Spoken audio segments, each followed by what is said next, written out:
Good morning to all my dear students. Hope you all are safe. Dear students, all of you had your breakfast? Right. Then why you are not energetic? Be energetic and sit properly. Okay. So, with the tea you had the breakfast. All of you like the tea? Right.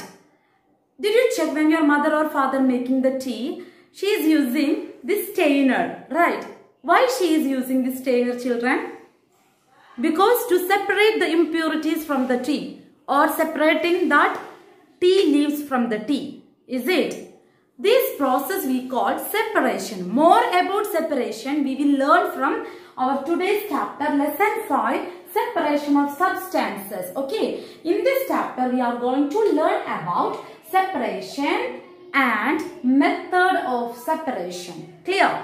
So what is separation, children? A separation means a substance which are separated from a mixture of a material. Substance being separated from a mixture of a material, that we call separation. And we can say example for the separation, that is tea leaves that are separated from a mixture of tea. Right? Tea leaves are separated from mixture of tea. And can you find more example, children? Looking at me. Did you see this process? Like your mother is checking the stones or insects from the grains and pulse, and she is separating that stones from here. Right. This process also one method of separation. We can say the example also, right? This stones we are separating from the grains or pulses. Okay. And in field, grains are separated from harvesting, and that grains we are eating. And what about that stalk or like a stem of that grain, that eating by animals, that straw, right? And many useful substances we can get from the separation of substances. Maybe it is useful substance. Maybe we'll get two useful substances like curd. When we are churning the curd, what we will get, children? We will get lassi and butter. These both are useful substances, right? And we are eating this. But when we are separating that stones from the grains, what we will do? That stones we are throw away. It is a non-useful substance. Clear, all of you? Children, why we are doing separation process? Any purpose will be there, right? We are separating the tea leaves from tea mixture for getting pure tea. Is it? Like some purpose will be there. We can check. To separate harmful substances. Just now only I show that one.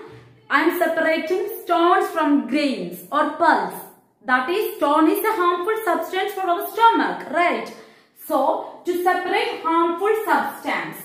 Okay. And another thing, to separate non-useful substance. Non-useful substance means we are separating the tea leaves from tea. That is non-useful substance, is it? And one more example you can say. That is, we already learned in lesson 3, we are separating cotton fibers from seed of cotton plant. That process we called, anybody memorize? Yes, of course. That process we called ginning process, right? So, we are separating non-useful substance from that mixture, or that is non-useful substance, and we are separating that tea leaves from tea. Then separate two useful components. We are separating two useful components. What all are they? Just now I already told one example. Lassi and butter we are separating from churning of curd, right? That is separating two useful components. Another example can we say? Yes, that is grains we are separated from after the harvesting. We are separating grains.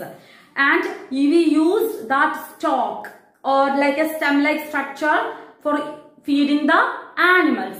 That we call straw. So we will get two useful substances. What are they? Straw and grains. Grains we are eating. Clear, all of you? So dear children, all of you take page number 36 in your reader textbook.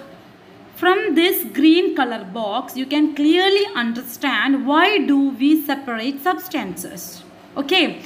three separation process here clearly mentioned. That is, first one is separate stones from rice. What is the purpose, children? Why we are separating stones from rice or grains? Because to separate two different, but it is a useful component, right? Stone, we are separating stones from rice. Rice we are using, right? And we throw away that solid component, that stone. Then second example, churning milk to obtain butter and lassi. We are churning the milk for obtaining butter and lassi. For remove the non-useful component. And we throw away that impurities, right?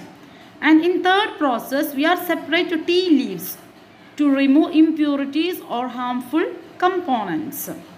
We use both these components. Why we are doing the separation process?